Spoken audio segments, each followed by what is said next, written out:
اسماعیل علیہ السلام واپس آئے تو بیوی نے بتایا کہ اس طرح کے بابا جی آئے تھے، وہ یوں کہہ رہے تھے، اور انہوں نے ساتھ سلام بھی کہہ رہے تھے اور کہہ رہے تھے کہ اپنے گھر کی چوکھٹ بدل لو۔ اسماعیل علیہ السلام نے فرمایا جو شکل حلیہ بتا رہی ہو نا آپ، وہ میرے والد محترم تھے۔ الحمدللہ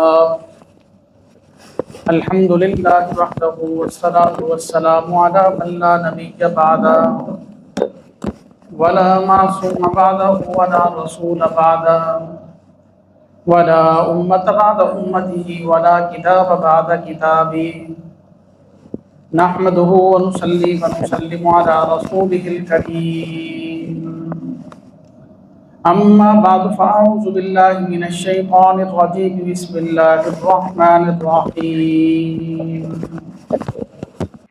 وإذ ابتلى إبراهيم ربه بكلمات فأتمهن قال إني جاعلك للناس إماما قال ومن ذريتي قال لا ينال عهد الظالمين صدق اللہ مولانا العظیم وبلغنا رسوله النبی الکریم ونحن على ذلك لمن الشاہدین والشاکرین والحمد للہ رب العالمین اللہم صل علی محمد وعلى آل محمد كما صليت على إبراهيم وعلى آل إبراهيم إنك حميد مجيد اللهم بارك على محمد وعلى آل محمد كما باركت على إبراهيم وعلى آل إبراهيم إنك حميد مجيد۔ لائق صد تکریم و تعظیم واجب الاحترام معزز و مکرم دوستوں اور بزرگوں، آج کا خطبہ جمعہ حضرت ابراہیم علیہ السلام کے حوالے سے دوسرا حصہ جو باقی تھا ملت ابراہیمی پر، اس پر انشاءاللہ آج بات کریں گے قرآن و حدیث کی روشنی میں۔ اللہ پاک سے دعا ہے کہ اللہ پاک ہمیں حق سچ کہنے، سننے، سمجھنے، عمل کرنے کی توفیق نصیب فرمائے۔ میرے محترم دوستوں اور بزرگوں، قرآن پاک میں اللہ پاک جل شانہ نے ارشاد فرمایا ہے وَاتَّخَذَ اللَّهُ إِبْرَاهِيمَ خَلِيلًا، اللہ نے ابراہیم کو اپنا دوست بنایا ہے، خلیل بنایا ہے، سب سے قریبی دوست، سب سے مقرب اور محبوب، اس کو خلیل کہتے ہیں عربی کے اندر۔ وَاتَّخَذَ اللَّهُ إِبْرَاهِيمَ خَلِيلًا، اللہ نے ابراہیم کو خلیل بنایا ہے۔ اب خلیل بننا کوئی آسان نہیں ہے، بڑی آزمائشوں اور امتحانات سے گزر کر خلیل بنتا ہے۔ بالکل سیم یہی الفاظ جو ہے نا نبی پاک صلی اللہ علیہ وسلم نے حضرت ابو بکر کے بارے میں ارشاد فرمایا لو کنت متخذا خلیلا لاتخذت ابا بکر خلیلا، اگر میں اللہ کے علاوہ کسی کو خلیل بناتا تو ابو بکر کو خلیل بناتا، وہ اس قابل تھا۔ تو بڑی قربانیاں لگتی ہیں، قربانی میں مواصلت بھی ہے، ہم اس پر بات نہیں کرتے، لیکن ابراہیم علیہ السلام کی قربانیاں چونکہ ذی الحجہ آج 5 تاریخ ہو گئی ہے اور حج کے دن شروع ہونے والے ہیں، اور قربانی یہ ساری کی ساری یادگاریں ہیں ان حضرات کی، ابراہیم علیہ السلام کے، اسماعیل علیہ السلام کے، تو بہت ضروری ہے کہ ہم اس پس منظر کو سمجھیں، خود بھی سمجھیں، اپنے ایمان کو تازہ کریں، اس پر قائم رہیں، قرآنی تعلیمات ہیں۔ تو سب سے پہلے تو یہ بات ہم سمجھیں کہ ملت ابراہیمی میں سب سے پہلی چیز جو ہے وہ توحید ہے، پھر رسالت، آخرت، یہ ساری اسی کے ساتھ جڑی ہوئی۔ جو توحید کو نہیں مانتا وہ رسالت کو کیا مانے گا، وہ آخرت کو کیا مانے گا؟ تو ابراہیم علیہ السلام نے اس کے لیے بہت قربانیاں دیں، ہم نے پچھلے جمعے جو ہے اس پر تفصیل سے سنا اور پڑھا، یہاں تک کہ جان کی قربانی دینی پڑی تو ابراہیم علیہ السلام نے جان کی قربانی بھی دی۔ اس پر بخاری کی حدیث بھی پچھلے جمعے میں نے عرض کی، اور قرآن پاک کی آیات بھی، کہ ابراہیم علیہ السلام کو آگ میں جانا پڑا، آگ بہت بڑی تھی۔ قالوا ابنوا له بنيانا فألقوه في الجحيم، قرآن پاک میں ہے۔ وہ کہنے لگے کہ اس کے لیے جو ہے نا ایک آگ کی بہت بڑی عمارت بناؤ۔ بنیان کہتے ہیں بہت بڑی بلڈنگ، آگ کی بلڈنگ ہوتی ہے کبھی، ہم سوچیں آگ کی بہت بڑی بلڈنگ بناؤ۔ اب انہوں نے ایک جگہ طے کی جس کے اندر مہینوں جو ہیں وہ لکڑیاں جمع کرتے رہے کہ بہت بڑی آگ بن جائے۔ لکڑیاں جمع ہو گئیں اور قرآن کہہ رہا فَأَلْقُوهُ فِي الْجَحِيمِ، وہ کہنے لگے کہ یہ ہمارے بتوں کا مقابلہ کرتا ہے، ہمارے دین کو جھٹلاتا ہے، یہ ایک خدا کی عبادت کی بات کرتا ہے، تو اس کو اس میں ڈالو۔ جحیم کا لفظ جو ہے نا، جحیم کا معنی ہوتا ہے جہنم کی آگ۔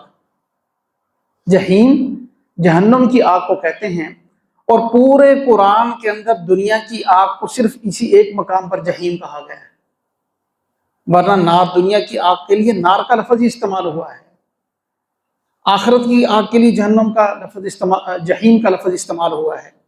لیکن یہ ایک ابراہیم علیہ السلام جس آگ میں ڈالے گئے واحد وہ آگ تھی جس کے لیے اللہ نے دنیاوی آگ کے لیے جحیم کا لفظ استعمال کیا۔ مفسرین نے لکھا ہے کہ یہ لفظ بتاتا ہے کہ وہ آگ بہت بڑی تھی، یوں سمجھ لیں کہ دنیاوی آگ کے لحاظ سے وہ جہنم تھی۔ یہی وجہ تھی کہ جب انہوں نے آگ کو بھڑکا دیا، دہکا دیا، اس کی تپش دور دور تک پھیل گئی، کئی دن جلتی رہی، تب ارادہ کیا ابراہیم علیہ السلام کو ڈالنے کا، تو کوئی پاس نہیں جا سکتا تھا ڈالنے کے لیے، پکڑ کر قید کر دیا، ہاتھ پاؤں باندھ دیے۔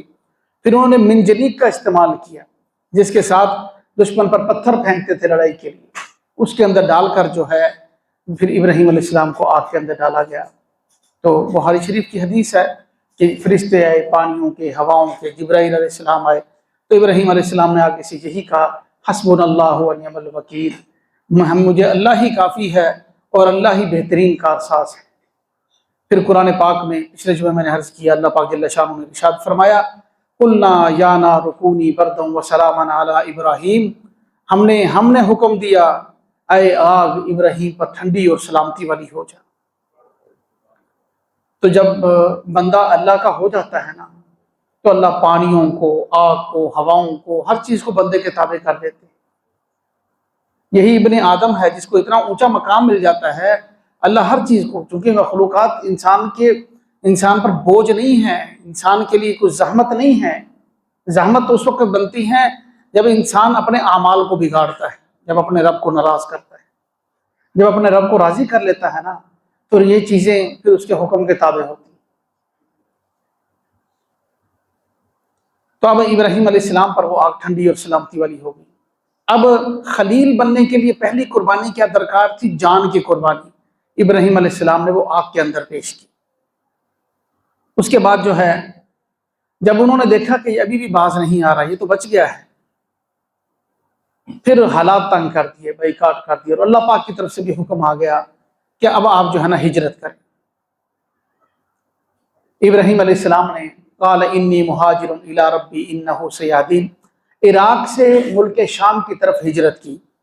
اب عراق اور ملک شام ہو گیا ہے، اس وقت یہ ایک ہی سلطنت تھی ساری کی ساری، عراق، فلسطین، شام، لبنان، اردن، سارے کو ملک شام ہی کہا جاتا تھا۔ اب وقال انی مہاجر الی ربی سیہدین، میں اپنے رب کی طرف ہجرت کرنے والا ہوں، میرا رب میری رہنمائی کرے گا۔ ابراہیم علیہ السلام نے قوم کو سمجھایا، گھر والوں کو سمجھایا، والد کو سمجھایا، یہاں تک کہ بادشاہ کو سمجھایا۔ مکالمہ قرآن پاک میں ہے، پچھلے جمعے اس کا تذکرہ ہوا سورۃ بقرہ کے اندر۔ سب کو سمجھایا، جب کوئی نہیں مانا تو اللہ پاک کی طرف سے حکم ہوا کہ اب یہ حد سے زیادہ بڑھ گیا، آپ ہجرت کریں۔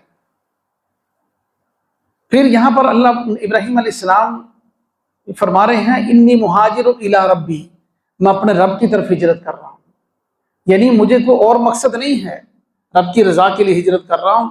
اور شاید ابراہیم علیہ السلام کو جو ہے مقام کا بھی پتہ نہیں تھا کہ کہاں جانا ہے، بس اس لیے انہوں نے کہا میں اپنے رب کے حکم پر جا رہا ہوں، کہاں جانا میرا رب میری رہنمائی کرے گا۔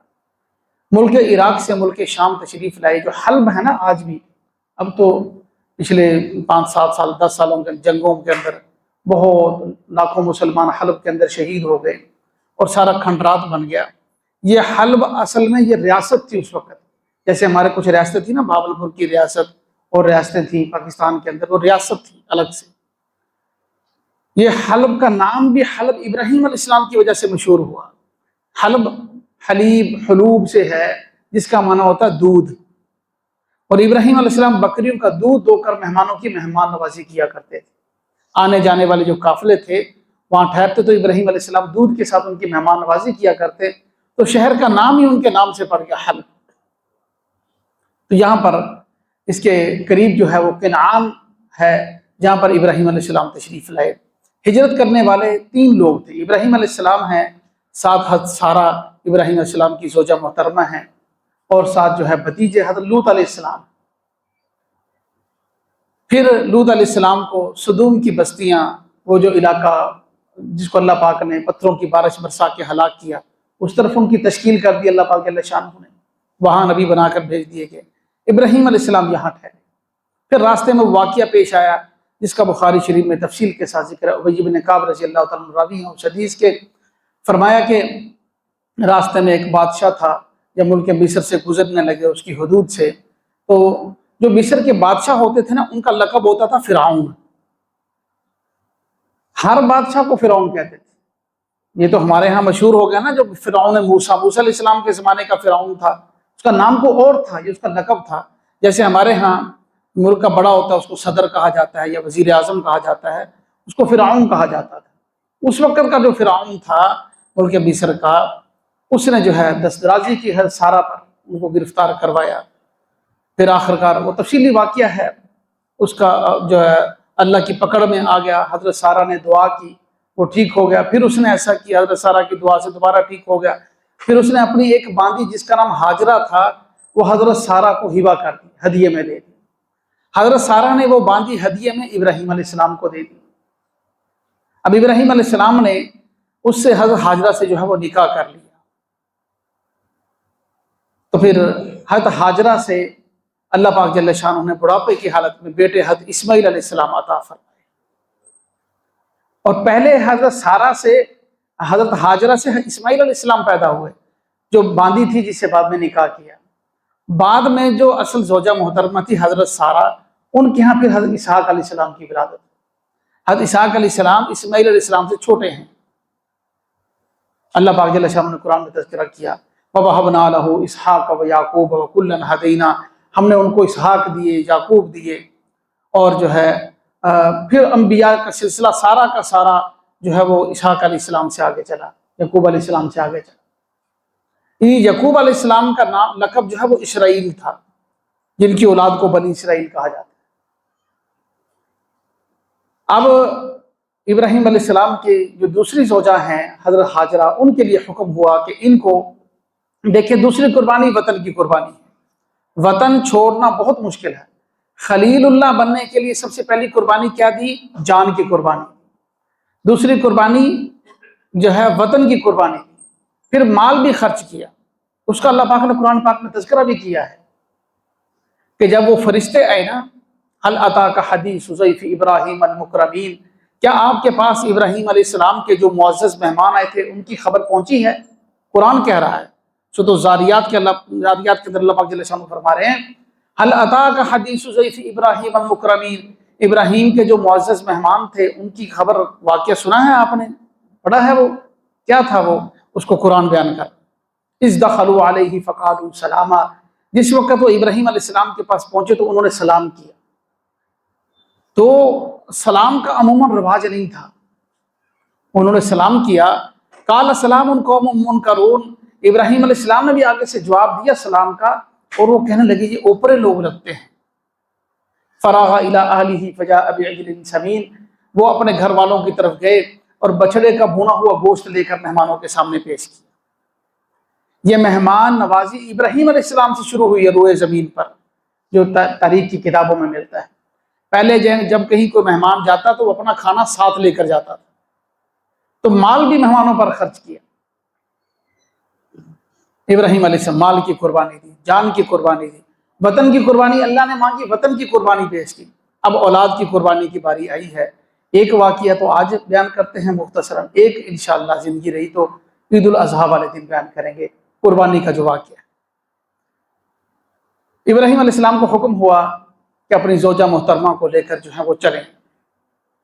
اب اس کا تذکرہ جو ہے نا، انی مہاجر الی ربی سیہدین، اللہ پاک جل شانہ نے سورۃ الصافات کے اندر بھی فرمایا ہے جو سورۃ الصافات کے اندر انی ذاہبن کا لفظ ہے نا، وہ یہ والی ہجرت ہے جو مکہ کی طرف ہو رہی تھی۔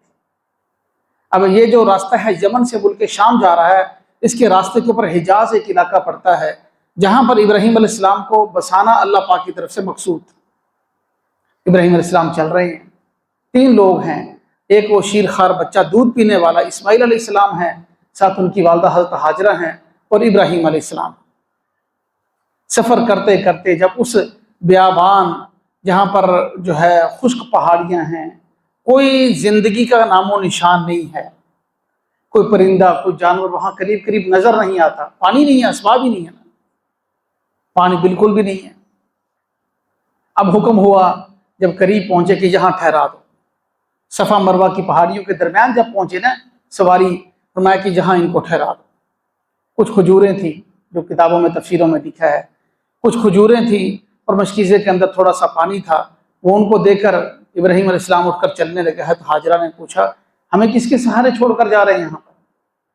ابراہیم علیہ السلام کو بولنے کی اجازت نہیں ہے، پھر خاموش ہیں۔ پھر دوبارہ پوچھا، اسی مرتبہ حضرت ہاجرہ کے ذہن میں آیا کہ لگتا ہے کہ اللہ کا حکم ہوگا، ایسے تو نہیں کر سکتے، اللہ کے پیغمبر قطع رحمی تو نہیں کر سکتے، ظلم نہیں کر سکتے۔ پوچھا کہ اللہ کا حکم ہے؟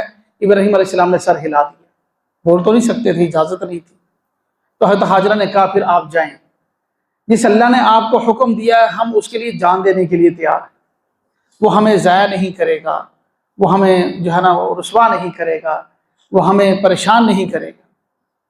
اب کتنے دن گزارتا، کچھ وقت گزارا، پانی بھی ختم ہو گیا، کھجوریں بھی ختم ہو گئیں۔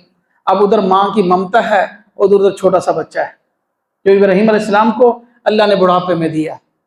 اسماعیل علیہ السلام جو ہے وہ رو رہے ہیں،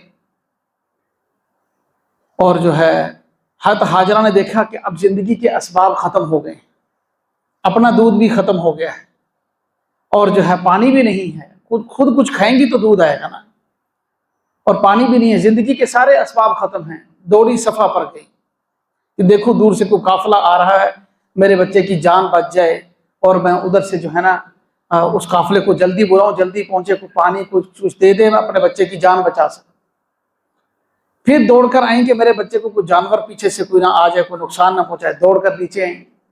پھر دوبارہ جو ہے مروہ پر گئی، صفا پر مروہ پر صفا پر 7 چکر لگائے، صفا مروہ صفا مروہ صفا مروہ، اور 7 چکروں کے اندر جو ہے نا وہ دوڑ رہی ہے۔ یہ ان کی یادگار ہے۔ آج جو صحیح ہے نا، نہ عمرہ ہو سکتا ہے نہ حج ہو سکتا ہے،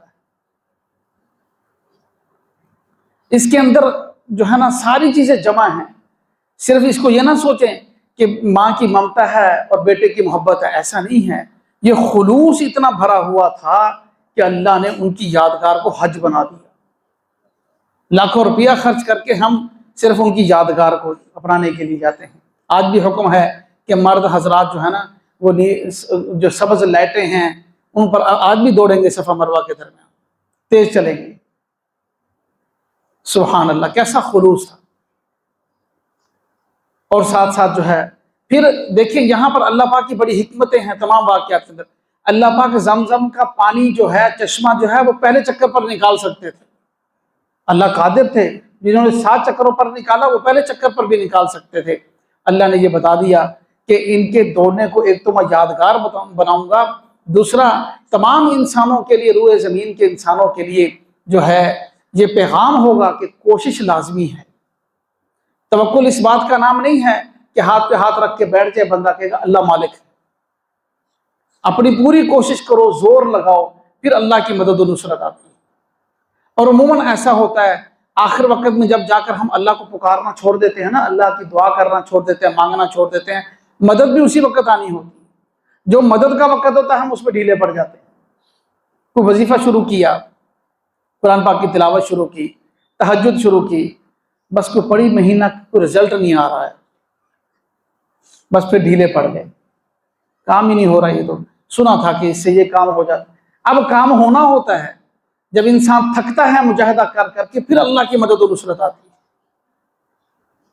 تو حاضرہ جو ہے وہ دوڑ کر آئی تو دیکھا کہ اسماعیل علیہ السلام کے پاؤں کے پاس جو ہے نا وہ پانی کا چشمہ جاری۔ انہوں نے کچھ چھوٹے چھوٹے پتھر، بجری، کچھ پتھر لیے، کنکر، جسے پانی کو روک دیا، فرمایا کہ زم زم ٹھہر جا۔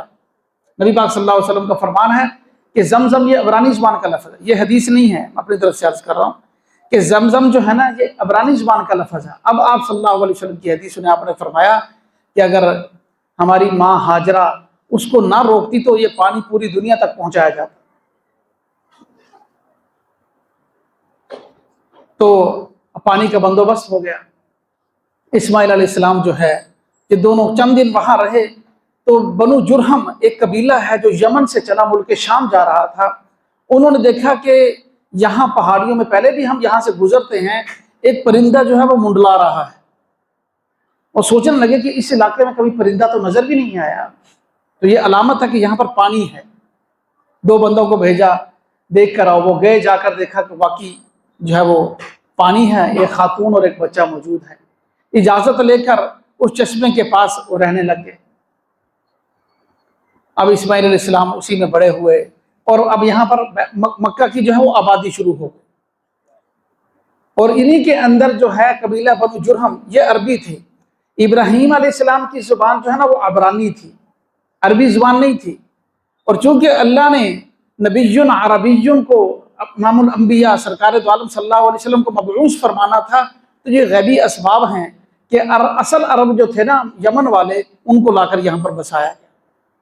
پھر انہی کے اندر اسماعیل علیہ السلام کی شادی ہوئی، ایک مرتبہ ہوئی، تو پھر دوسری شادی بھی ہوئی، پہلی بیوی کو طلاق ہوئی، اس کا واقعہ بھی حدیث کی کتابوں کے اندر موجود ہے۔ ابراہیم علیہ السلام ایک مرتبہ تشریف لائے تو اسماعیل علیہ السلام باہر نکلے ہوئے تھے، گھر پہنچے تو اپنی بہو سے پوچھا کہ میرا اسماعیل کہاں ہیں؟ انہوں نے بتایا کہ وہ روزی روٹی کے لیے گئے ہیں، شکار کے لیے باہر نکلے ہیں۔ پوچھا کہ گھر کا گزر بسر کیسے ہو رہا ہے؟ وہ کہنے لگی بڑے تنگ حالات ہیں، بڑی پریشانی ہے، کبھی مل جاتا ہے کھا لیتے ہیں، کبھی نہیں ملتا تو نہیں کھاتے۔ تو ابراہیم علیہ السلام نے فرمایا کہ جب وہ اسماعیل آئیں تو ان کو کہنا کہ فلاں فلاں اس شکل کا یہ بندہ آیا تھا اور آپ کو سلام کہہ رہا تھا، اور کہہ رہا تھا کہ اپنے گھر کی چوکھٹ بدل لو۔ اسماعیل علیہ السلام واپس آئے تو بیوی نے بتایا کہ اس طرح کے بابا جی آئے تھے، وہ یوں کہہ رہے تھے، اور انہوں نے ساتھ سلام بھی کہہ رہے تھے اور کہہ رہے تھے کہ اپنے گھر کی چوکھٹ بدل لو۔ اسماعیل علیہ السلام نے فرمایا جو شکل حلیہ بتا رہی ہو نا آپ، وہ میرے والد محترم تھے، اور انہوں نے جو کہا ہے کہ اپنے گھر کی چوکھٹ بدل لو، اس کا مطلب یہ کہ یہ بیوی بدل لو، ناشکری بیوی، اس لیے اس کو طلاق دے دی۔ چونکہ ابراہیم علیہ السلام والد کا حکم تھا، اور والد اللہ کے حکم کے بغیر اللہ کے پیغمبر ہیں، کیسے کچھ کہہ سکتے ہیں۔ پھر انہوں نے دوسری شادی قبیلہ بنو جرہم میں کی، پھر دوسری مرتبہ بھی ابراہیم علیہ السلام اسماعیل علیہ السلام کی غیر موجودگی کے اندر تشریف لائے، تو پھر وہ پیغام دے کر گئے کہ اپنے گھر کی چوکھٹ کو برقرار رکھو۔ یہ تو واقعہ ہے نا بڑے ہو کر جب شادی ہوئی، اب چھوٹے سے چلنے پھرنے لگے، وہ قربانی کا واقعہ میں نے عرض کیا، انشاءاللہ عید الاضحیٰ کے دن زندگی رہی تو عرض کریں گے۔ اب ابراہیم علیہ السلام جب بڑے ہو گئے، اسماعیل علیہ السلام حکم ہوا کہ وَإِذْ يَرْفَعُ إِبْرَاهِيمُ الْقَوَاعِدَ مِنَ الْبَيْتِ وَإِسْمَاعِيلُ، کہ بیت اللہ کی تعمیر کرو۔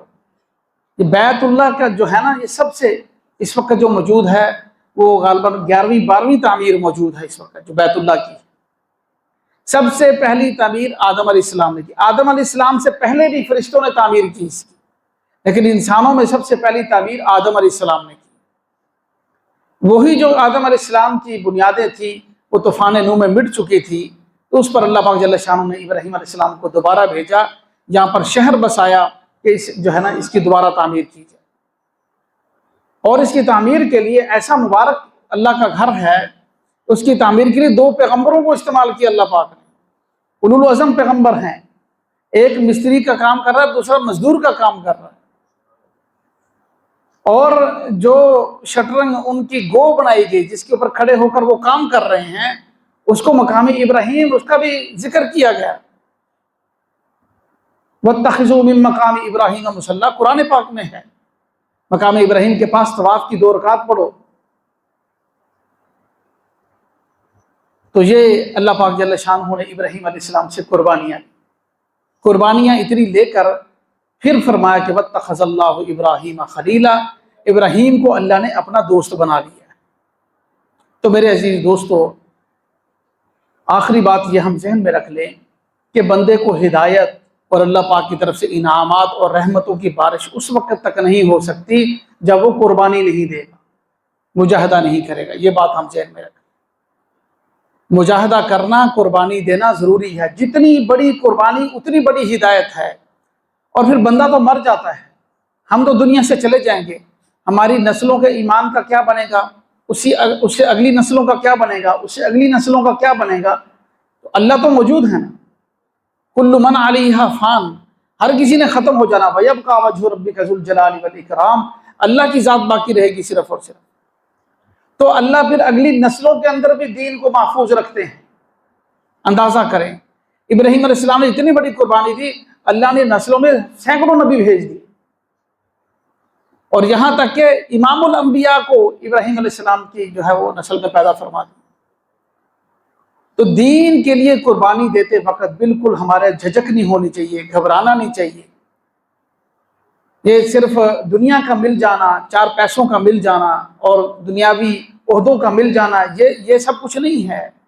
بندے کے ساتھ یہ بھی مٹ جاتا ہے. لوگوں کی قبریں مٹ گئی ہیں، ہڈیاں مٹی بن گئی ہوں، اور جو ہے باقی جو ہے وہ انسان کے اعمال اور کردار رہتا ہے جو ان کے ساتھ ہمیشہ انسان کے ساتھ. تو جتنی بڑی قربانی ہوگی اللہ اتنی بڑی ہدایت دیں گے، اور اس ہدایت کو نسلوں کے اندر چلائیں گے. اس لیے کبھی بھی جو ہے دین کے لیے قربانی دیتے وقت جو ہاتھ کو تنگ نہیں کرنا. اور ہمیشہ جس موقع پر بھی ہمیں جان کی ضرورت پڑے، مال کی ضرورت پڑے، وقت کی ضرورت پڑے، ہم ہر وقت اللہ کے دین کے لیے تیار ہوں. یہ ہے اسوہ ابراہیمی، یہ ہے ملت ابراہیمی جو ابراہیم علیہ السلام کی زندگی سے ہمیں سبق ملتا ہے. اللہ پاک ہم سب کو عمل کی توفیق نصیب فرمائے. سنتے پڑھ لیجیے.